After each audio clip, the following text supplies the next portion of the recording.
যারা আমরা ইহুদিদের কালচার ফলো করি, যেমন তাদের স্টাইলের চুল কাটি, বলেন মেসি বাকি মুসলমান, কথা বলেন না কেন?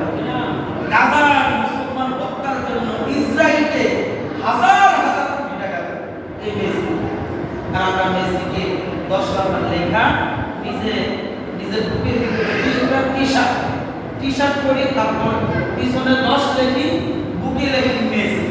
আজই ব্যাপার আপনি চিন্তা করছেন? মেসি ওই কাফের, ওর ঠিকানা জাহান্নাম। তুই তো মুসলমান, তুই কেন ইহুদিদের কাছে? তুই তো দরকার তুই মুসলমান, মুসলমানকে ভগবান নবীর স্টাইলে তুই কি বান্দর সুন্দর ছাগলের উপর তুলে দিচ্ছে, দেখতে দেখা যায় মনে হয় কি না আছে স্যার, না আছে সুরের আজিব ব্যাপার। তোমার তো স্টাইল থাকবে কার মতো? নবীজি 3 প্রকারের চুল কাটছে, 3 প্রকারের চুল। তোমার স্টাইল চুলের অবস্থা দেখলে বোঝা যায় হয় কি মেয়ে না ছেলে, বোঝা যায়। আপনারা দেখছেন এত বড় বড় চুল, পিছন থেকে দেখা যাবে মেয়ে না ছেলে, বোঝা যাবে। তাই জন্য আমরা আমাদের আমল আখলাক কার মতো সাজাইতে হবে? মুমিন ব্যক্তিদের মতন, নবীজির তরিকার মতন। কার তরিকা? নবীজির তরিকার মতন নিজের আমলকে সাজাইব, নিজের তরিকার মতন না, হিসাবের তরিকার মতন না, বাবার তরিকার মতন না। নবীজি যেইভাবে শিক্ষা দিয়েছেন, সাহাবায়ে কেরামরা যেইভাবে শিক্ষা দিয়েছেন, আমাদের ওইভাবে শিখতে হবে। ঠিক কি না? ঠিক হচ্ছে আমরা আল্লাহ সুবহানাহু ওয়া তাআলা আমাদের প্রত্যেককে তোমার নামাজকে কবুল করুন। আল্লাহ তাআলা আমাদের প্রত্যেককে নেক ইয়াদান করুন।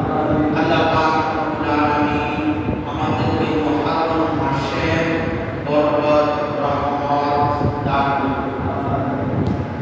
আমরা আলোচনা করছিলাম মুহররম মাসের তাৎপর্য। মুহররম মাসকে আল্লাহ তাআলা কেন সম্মানিত করেছেন? আল্লাহ পাক রব্বুল আলামিন বলেন, ইন্নাহু তাশরুনি ইনদাল্লাহি না আশারা শাহরান ফি কিতাবিল্লাহ ইয়াউমা খালাকাস সামাওয়াতি ওয়াল আরদা মিনহা আরবা'াতুন। আমি পৃথিবী সৃষ্টির আগে আমার কার কিতাবে আল্লাহ তাআলা আমি 12টি মাস নির্ধারণ করেছি। কয়টি মাস? 12টি মাস। দুনিয়ার মানুষ এই 12 মাসকে পরিবর্তন করতে পারে।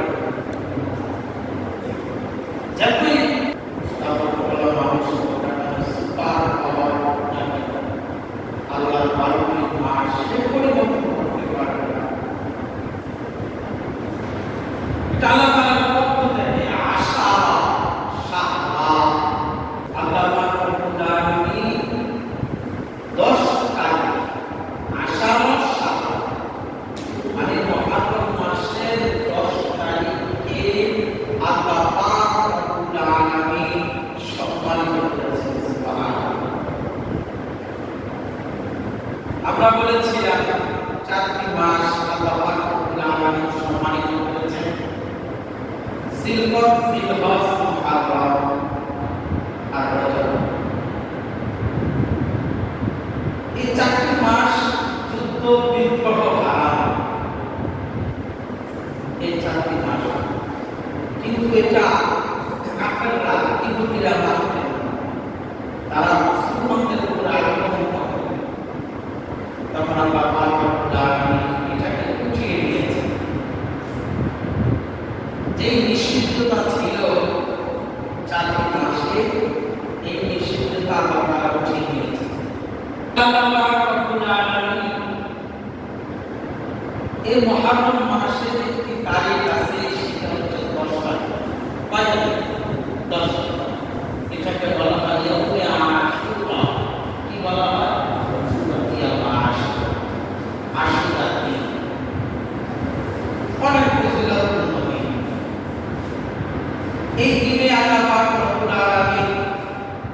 আলাইহিস সালামকে সৃষ্টি করলেন, জান্নাত থেকে দুনিয়াতে পাঠালেন।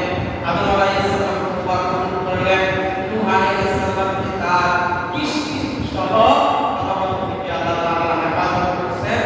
হযরত ইব্রাহিম আলাইহিস সালামকে নমরুদ জালিমের অগ্নিকুণ্ড থেকে আল্লাহ পাক রব্বুল আলামিন তার খলিলকে ইব্রাহিমকে তার বন্ধুকে নমরুদের আগুন থেকে হেফাজত করেছেন 10 মুহররম। সুবহানাল্লাহ।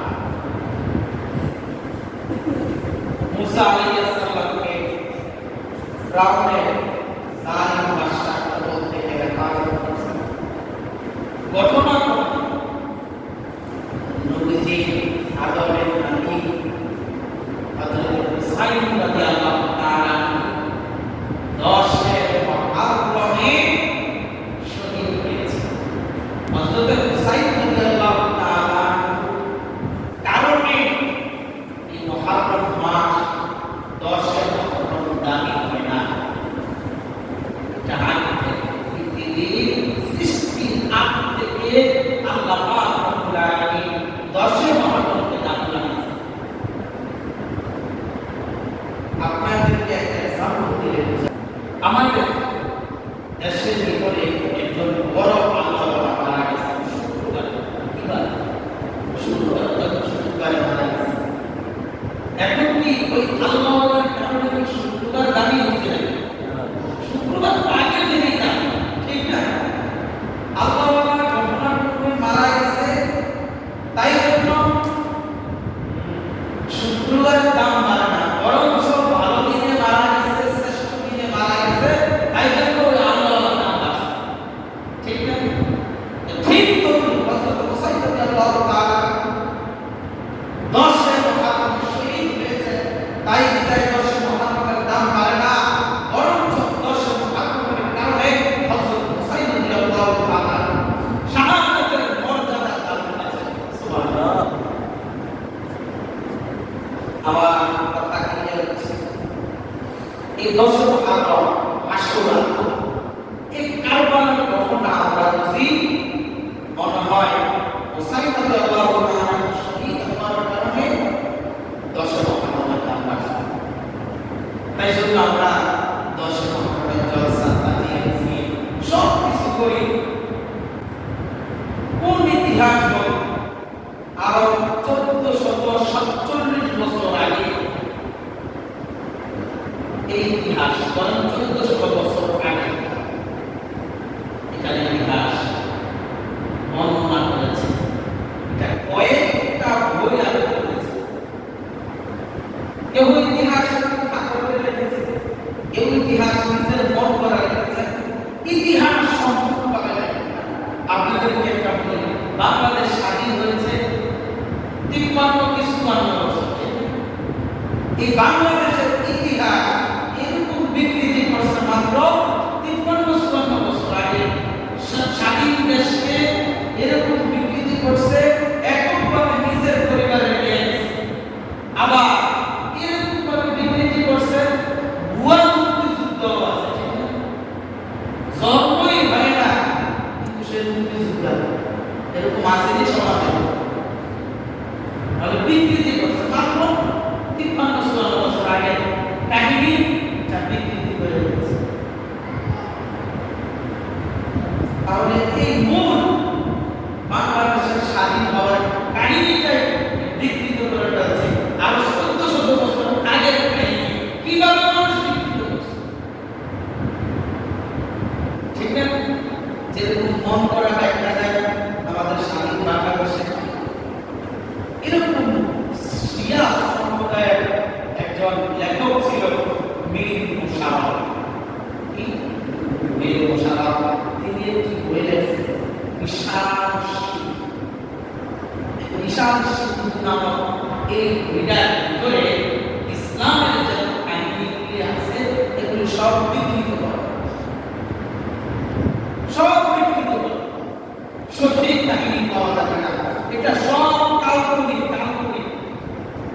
মানে নিজের মন করা, নিজের যেইভাবে মন চাইছে ওইভাবে গেছে।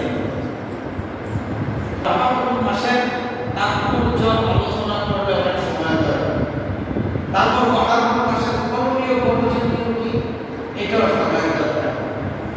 কারবালার কাহিনী বলতে গেলে আরো সময় ইনশাআল্লাহ চেষ্টা করব আংশিক কিছুই দিতে এই মুহররম মাস আল্লাহ পাক রব্বুল আলামিন সম্মানিত করেছেন।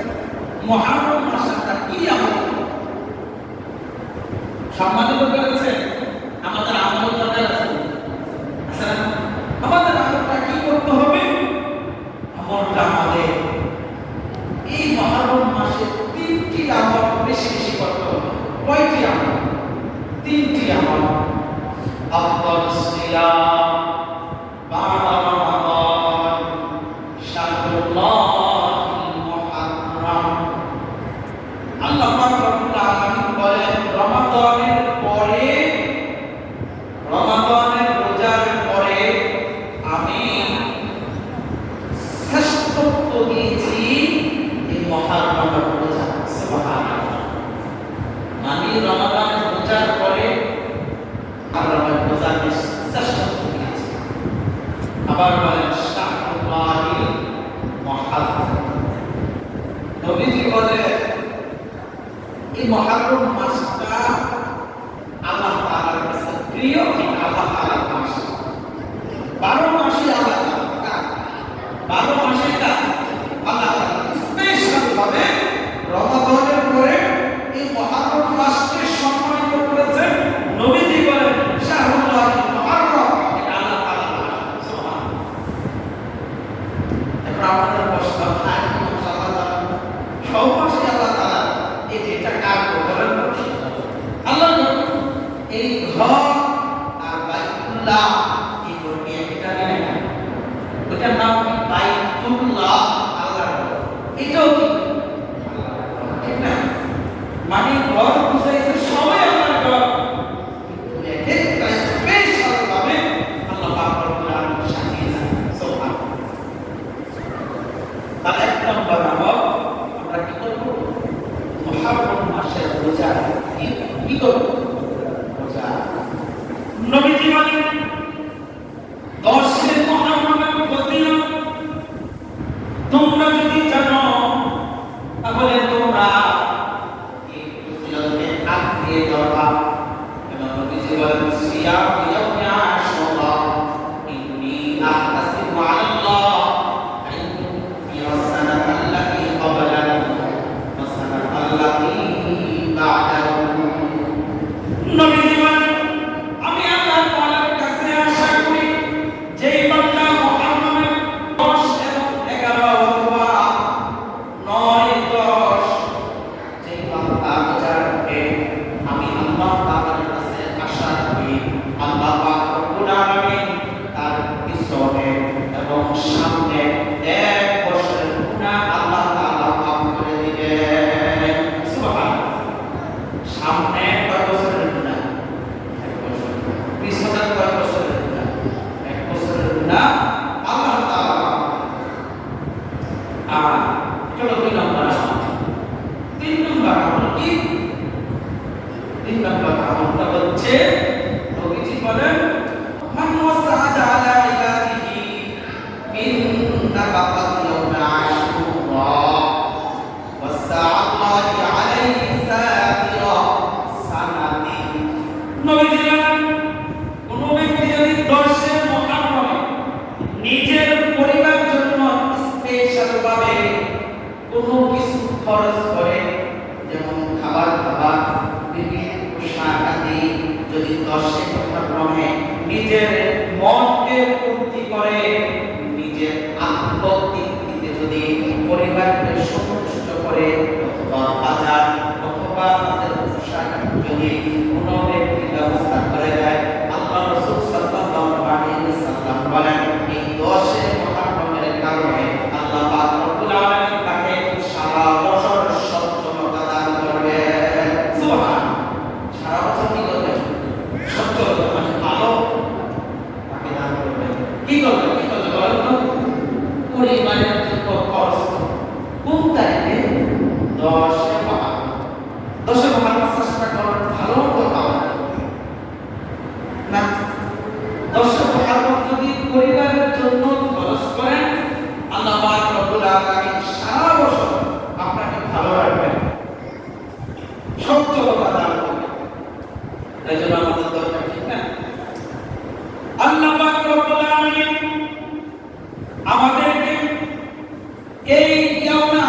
দোয়া করলেন উম্মতি মুহাম্মাদি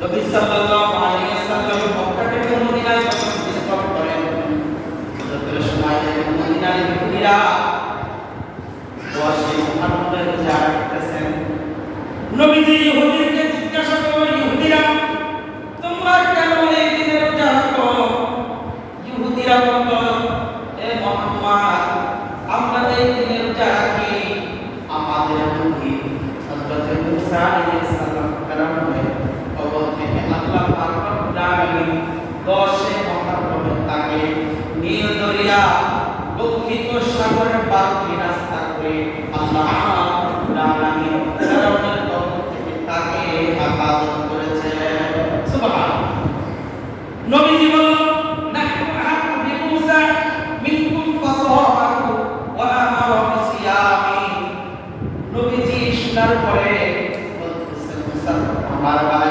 মুসা আমার হক বেশি তাই জন্য তোমরা একটি রোজা রাখো আর আমি আমার উম্মতের মাঝে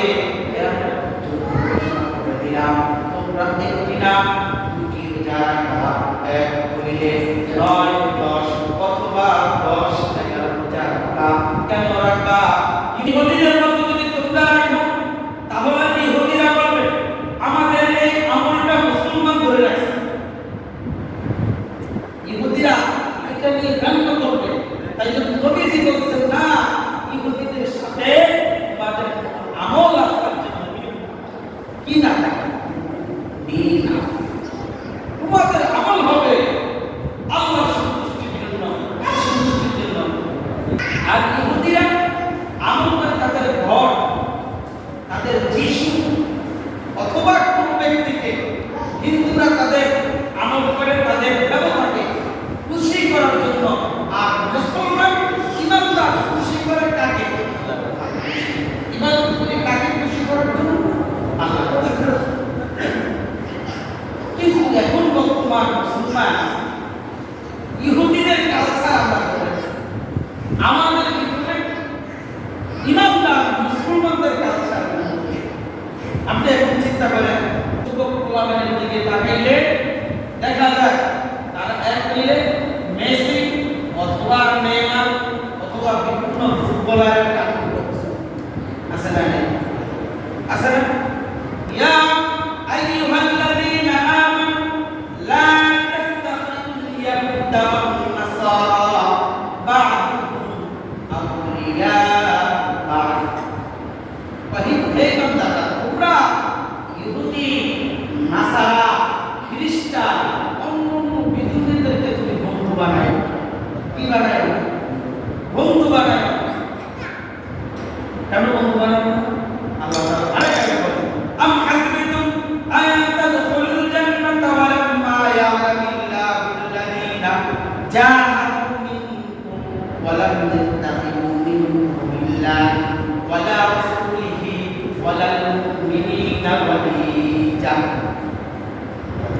আল্লাহ বলেন আম হাসিবতুম আন তাদখুলুল জান্নাহ তোমরা মনে করছো তোমরা মরবা আর দৌড় দিয়ে জান্নাতে যাইবা না আম হাসিবতুম আন তাদখুলুল জান্নাহ আল্লাহ বলেন না আল্লাহ বলে তুমি যদি দুনিয়ার ভিতরে তুমি কোনো ইহুদি খ্রিস্টানকে বন্ধু বানাও তাকে খুব ক্লোজ সম্পর্ক রাখো তোমার ইমানকে বিক্রি করে দাও কালকে আমাদের ময়দানে তোমার আসল অবস্থা কি হবে আসল হবে তার বলেন তো বিধি কি জান্নাতে যাবে তাহলে তার কাতারটা হবে বাহাত্তর কাতার আর আপনার আমার কাতার হওয়ার দরকার কয় কাতার এক কাতার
তোমরা কাফিরদেরকে বন্ধু বানায় না, নাসারাকে বন্ধু বানায় না, তাহলে তোমাদের আসর হবে তাদের সাথে। আর তোমরা কাকে বন্ধু বানাইবা? আমি এর ফর্মুলা বলে দিই। 1 নাম্বার আমাকে বন্ধু বানাবো, সুবহানাল্লাহ। 2 নাম্বার কাকে বন্ধু বানাবো? নবীজিকে। কাকে? আল্লাহ বলেন আমারা আল্লাহ তা'বুদু ইল্লা ইয়া, প্রত্যেকটা ইবাদতে আমার সন্তুষ্টির জন্য করো, যাই করো আমার সন্তুষ্টির জন্য করো, যাই ইবাদত করি নামাজ পড়ি কার সন্তুষ্টির জন্য? মসজিদে টাকা দিই কার সন্তুষ্টির জন্য? গরিবদেরকে সাহায্য করি কার সন্তুষ্টির জন্য? হজ করি কার সন্তুষ্টির জন্য? সব আল্লাহ, ঠিক না? আল্লাহ বলেন আমারা আল্লাহ তা'বুদু ইল্লা ইয়া, যে ব্যক্তি আমার ইবাদত করে আমার সন্তুষ্টির জন্য, কাল কিয়ামতের ময়দানে আমি তাকে আমার বান্দা হিসাবে তাকে স্বীকৃতি দিব। সুবহানাল্লাহ। স্বীকৃতি, সার্টিফিকেট। আল্লাহ বান্দা বললেই তো জান্নাতের সার্টিফিকেট পাবো। সুবহানাল্লাহ। তাহলে আমরা কাকে বন্ধু বানাবো? মা ইয়া'লামুল্লাহু আল্লাযীনা জাহাদু মিনকুম ওয়া লাম ইয়াত্তাখিযু মিন দুনিল্লাহি ওয়া রাসূলিহি ওয়াল মুমিনিনা ওয়ালিয়্যা। তিনজন, আল্লাহ, রাসূল, মুমিন। ঠিক আছে কি কথা?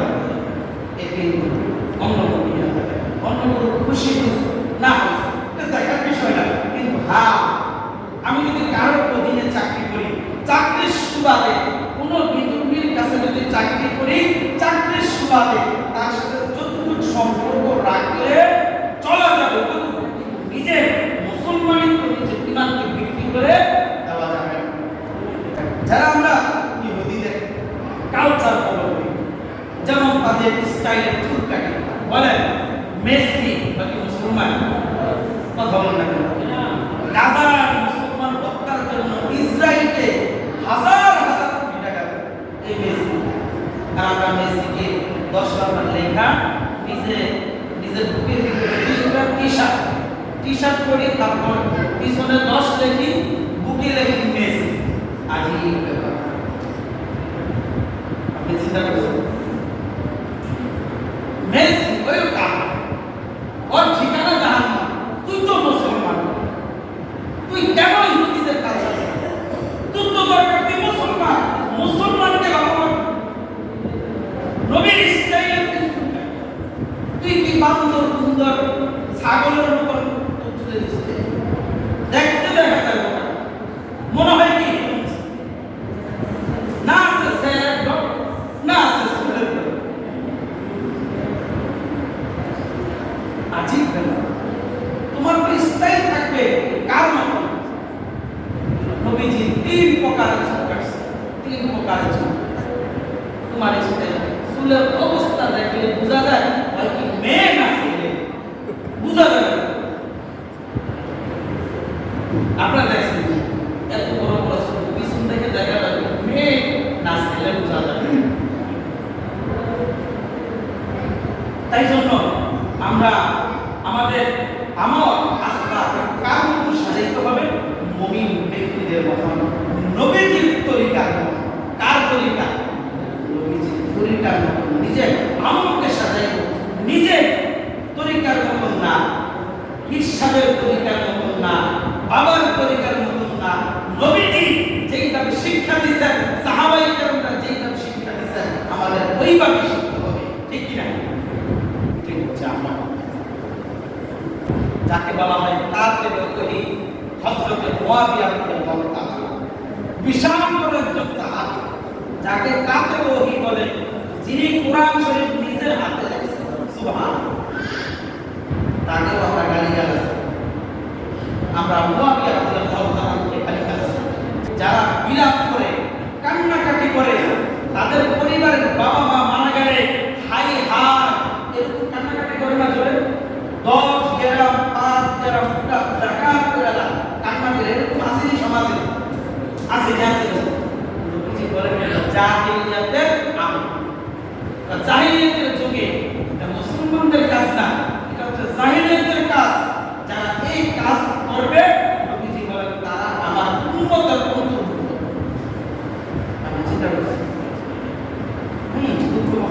নিজের বাবা মারা গেছে, নিজের গুনগুনিয়া আস্তে আস্তে অন্য পাশে থেকে না চোখের পানি কিন্তু হাত মার করে কান্নাকাটি বিলাপ করা এটা শরীয়তে জায়েজ নেই। নবীজি বলেন যে এটা করবে সে আমার উম্মতের অন্তর্ভুক্ত না। তাহলে আমল করবো সব বিশুদ্ধ আমল, ঠিক আছে ভাই ইনশাআল্লাহ।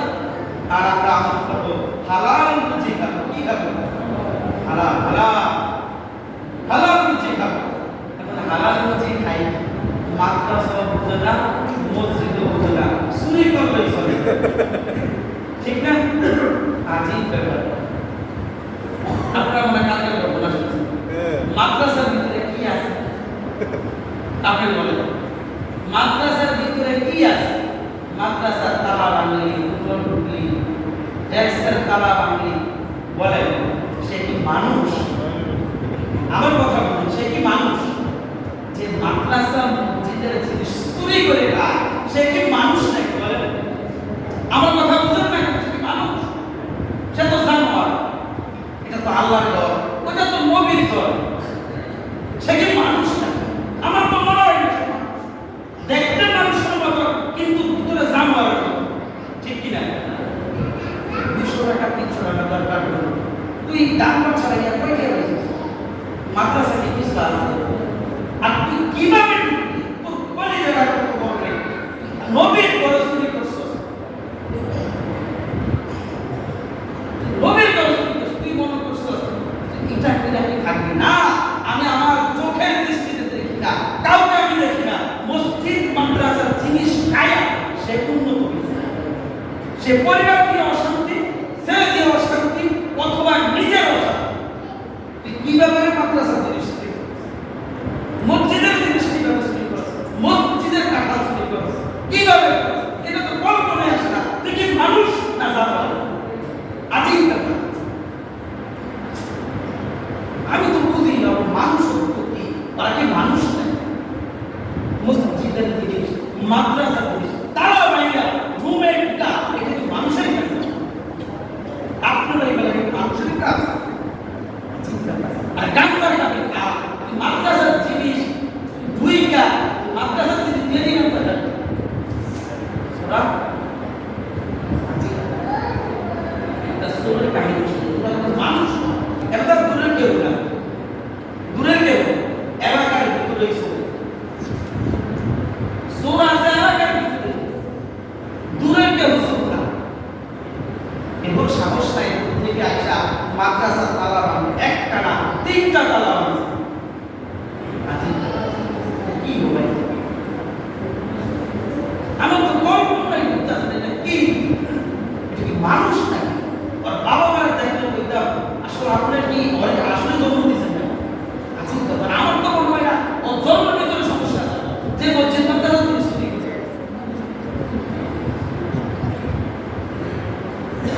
এক সূরায় মসজিদে ঢুকছে, মসজিদে চুরি করে ঢুকার পরে মসজিদের স্বাভাবিকভাবে ভরে থাকে উপরে না।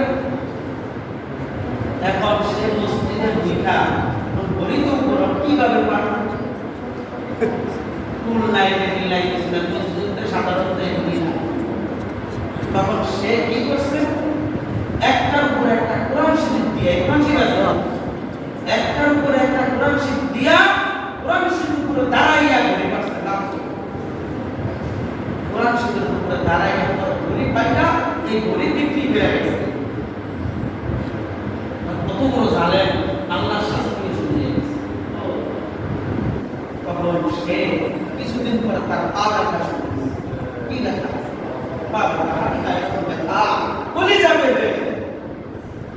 কি করবে কি করবে?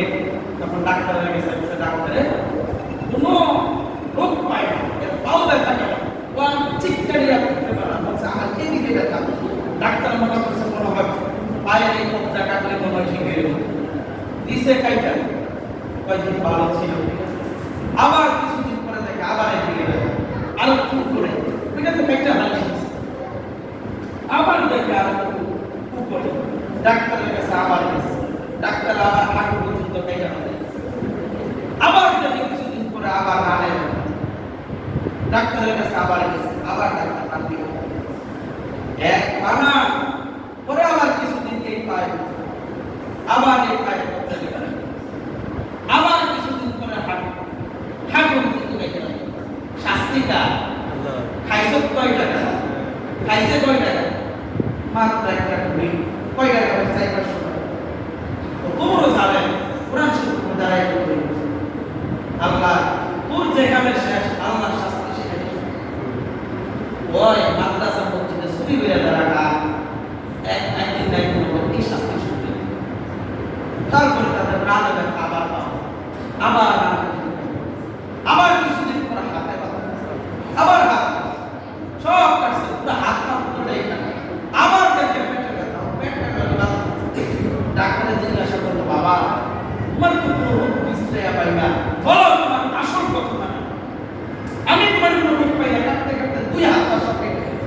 বলো তোমার কি অসুবিধা, তুমি কি করছো, কি পাপ করছো বলো।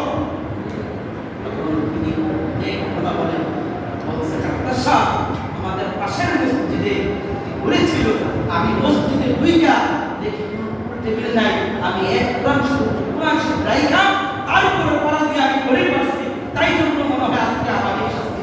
ডাক্তার বলে নাউজুবিল্লাহ, তোর কেন চিকিৎসা আমি করলাম, তোর তোমার এই পৃথিবীতে চিকিৎসা নাই, মরণ ছাড়া। তাই জন্য যারা মসজিদ মাদ্রাসা চুরি করো, মরণ ছাড়া কোনো উপায় নেই। তাই জন্য সাবধান, সাবধান হয়ে যাবে। আর কখনোই কাছে আল্লাহ পাক আমাদেরকে সঠিকভাবে আমল করার তৌফিক দান করুন। আমিন। ওয়া আখিরু দাওয়ানা আলহামদুলিল্লাহি রাব্বিল আলামিন।